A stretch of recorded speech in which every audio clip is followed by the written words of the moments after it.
আমাদের বিশ্বের, আমি বলতে চাই বিশ্বের সবচেয়ে বেশি উৎপাদন কিন্তু হচ্ছে, বেশি চামড়ার আমাদের দেশ থেকে হচ্ছে, কিন্তু আমরা এক্সপোর্ট ইম্পোর্ট কতটুকু করতে পারছি আমরা? একেবারে নগণ্য। শিল্পের অবদান সম্ভবত 2%-এর বেশি নয়। আবার যদি এক্সপোর্টের হিসাব করি সেই ক্ষেত্রে 3.8 সম্ভবত। এটা হবে কেন? এত চামড়া কোথায় যায়?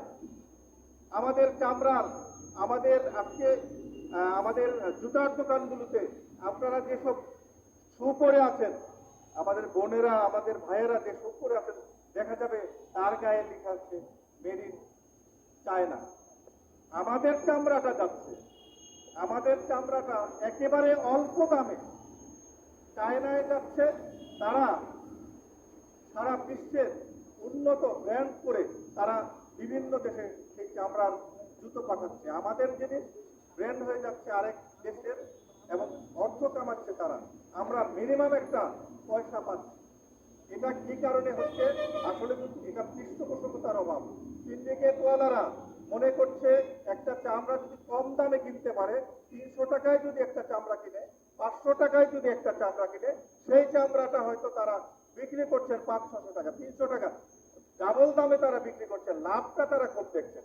বাস্তবিক অর্থে এই চামড়াটা যদি আমরা ফুল প্রসেস করে আমরা সেই চামড়াটা প্রোডাক্ট তৈরি করে আমরা বিভিন্ন দেশে পাঠাতে পারি, সেই টাকাটা অঙ্কে কত হয় আমরা সেই গণার থেকে বরাবরই বঞ্চিত হচ্ছি। দুঃখজনক হলে সত্য, আমাদের চামড়া কিন্তু পাশের দেশ ভারতে যায় পাচার হয়ে, অবৈধ পথে যায়। এটা আমরা সবাই জানি, সাংবাদিক ভাইরা আরো বেশি ভালো জানেন। সেই চামড়া আমরা ভারতে এখন আমাদের যাতায়াতটা নেই তেমন, কিন্তু যারা এর আগে গিয়েছেন শ্রীলেদারে আমরা যাই, বিভিন্ন চামড়ার জিনিসপত্র কিনি, আমাদের জুতা কিনি, আমরা ব্যাগ কিনি মা বোনদের। সেই চামড়ার হয়তো পাচার হয়ে যাওয়া চামড়ার একটা আমাদের পায়ে যেটা আসে মেড ইন ইন্ডিয়া হয়ে, সেই চামড়া হয়তো আমাদেরই চামড়া, কিন্তু দুর্ভাগ্যজনক সত্য আমরা কখনোই চামড়ার দাম পাচ্ছি না। এটার জন্য সরকারি পৃষ্ঠপোষকতা, আমি বলবো অবশ্যই অবশ্যই সরকারি নজরদারির অভাব রয়েছে, বরাবরই ছিল, এখনো কেন থাকবে আমি জানি না। একটা আন্দোলনের পর একটা নতুন অন্তর্বর্তীকালীন সরকার গঠনের পরও সেটা কেন থাকবে? সেটা হওয়া কোনোভাবেই আমরা উচিত বলে মনে করি না।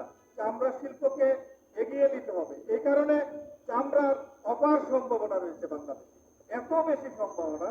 আমি মনে করি শিল্পের 20 থেকে 30% আর্ন এই চামড়া থেকে হওয়া সম্ভব। আমাদের যে পরিমাণ চামড়া হয় সেই থেকে, বিশেষ করে আমরা কোরবানির যে উৎস, কোরবানির হচ্ছে সবচেয়ে বড় উৎস, সেখান থেকে আমরা 50 থেকে 60% চামড়া কিন্তু এই কোরবানির কিন্তু আমরা সংগ্রহ হয়, বাকি 40% হয়তো সারা বছরে হয়। সেটা চামড়া, তাহলে আমরা কেন 2%-এ থাকবো শিল্প খাতে, এই চামড়া শিল্প খাতে?